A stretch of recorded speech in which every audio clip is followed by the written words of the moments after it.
Sir, ಈಗ ಕಾಂಗ್ರೆಸ್ ಅವರ ವಾದ ಏನಂದರೆ ರಾಹುಲ್ ಗಾಂಧಿ ಅವರು ಸಮರ್ಥ ನಾಯಕರಿದ್ದಾರೆ, ಅವರ ಚಿಂತನೆಗಳನ್ನು ದೇಶದ ಜನತೆ ಒಪ್ತಾ ಇಲ್ಲ, ಜನತೆಗೆ ತಿಳಿಸು ಆ ಒಂದು ಮನವರಿಕೆ ಆಗ್ತಾ ಇಲ್ಲ ಅಂತಂದರೆ ಇದೊಂದು ಯಾವ ರೀತಿ ಸಮರ್ಥನೆ ಅಂತ ನನಗೆ ಅರ್ಥ ಆಗ್ತಿಲ್ಲ. ವಿತಂಡವಾದ ಅಂತಾರಲ್ಲ, ವಿತಂಡವಾದಕ್ಕೆ ಮತ್ತೊಂದು ಉದಾಹರಣೆ ಕಾಂಗ್ರೆಸ್ ಅವರ ವಾದ.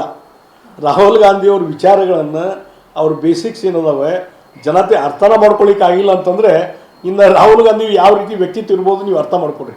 ಅಂಥ ವ್ಯಕ್ತಿತ್ವ ಇದ್ದಂಥ ವ್ಯಕ್ತಿಯನ್ನು ನೀವು ನಾಯಕರನ್ನಾಗಿ ಮುಂದುವರಿಸಿದರೆ ಎಲ್ಲಿವರೆಗೆ ರಾಹುಲ್ ಗಾಂಧಿಯವರು ಇರ್ತಾರೆ ಅಲ್ಲಿವರೆಗೆ ಕಾಂಗ್ರೆಸ್ ಉದ್ಧಾರ ಆಗಲಿಕ್ಕೆ ಸಾಧ್ಯನೇ ಇಲ್ಲ. ಇದು ನಾ ಸ್ಪಷ್ಟವಾದಂಥ ನನ್ನ ಅಭಿಪ್ರಾಯ. ಸರ್, ಈಗ ಕಾಂಗ್ರೆಸ್ ಅವರ ವಾದ ಏನಂದರೆ ರಾಹುಲ್ ಗಾಂಧಿ ಅವರು ಸಮರ್ಥ ನಾಯಕರಿದ್ದಾರೆ, ಅವರ ಚಿಂತನೆಗಳನ್ನು ದೇಶದ ಜನತೆ ಒಪ್ತಾ ಇಲ್ಲ, ಜನತೆಗೆ ತಿಳಿಸು ಆ ಒಂದು ಮನವರಿಕೆ ಆಗ್ತಾ ಇಲ್ಲ ಅಂತಂದರೆ ಇದೊಂದು ಯಾವ ರೀತಿ ಸಮರ್ಥನೆ ಅಂತ ನನಗೆ ಅರ್ಥ ಆಗ್ತಿಲ್ಲ. ವಿತಂಡವಾದ ಅಂತಾರಲ್ಲ, ವಿತಂಡವಾದಕ್ಕೆ ಮತ್ತೊಂದು ಉದಾಹರಣೆ ಕಾಂಗ್ರೆಸ್ ಅವರ ವಾದ. ರಾಹುಲ್ ಗಾಂಧಿಯವ್ರ ವಿಚಾರಗಳನ್ನು ಅವ್ರ ಬೇಸಿಕ್ಸ್ ಏನದಾವೆ ಜನತೆ ಅರ್ಥನ ಮಾಡ್ಕೊಳ್ಳಿಕ್ಕೆ ಆಗಿಲ್ಲ ಅಂತಂದರೆ ಇನ್ನು ರಾಹುಲ್ ಗಾಂಧಿ ಯಾವ ರೀತಿ ವ್ಯಕ್ತಿತ್ವ ಇರ್ಬೋದು ನೀವು ಅರ್ಥ ಮಾಡ್ಕೊಡ್ರಿ.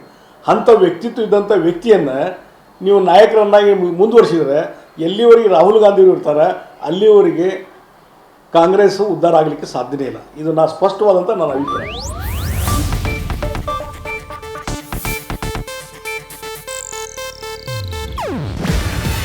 ಇದು ಏಷ್ಯಾನೆಟ್ ನ್ಯೂಸ್ ನೆಟ್ವರ್ಕ್ ಪ್ರಸ್ತುತಿ. ನೀವು ನೋಡ್ತಿದ್ದೀರಾ ಏಷ್ಯಾನೆಟ್ ಸುವರ್ಣ ನ್ಯೂಸ್.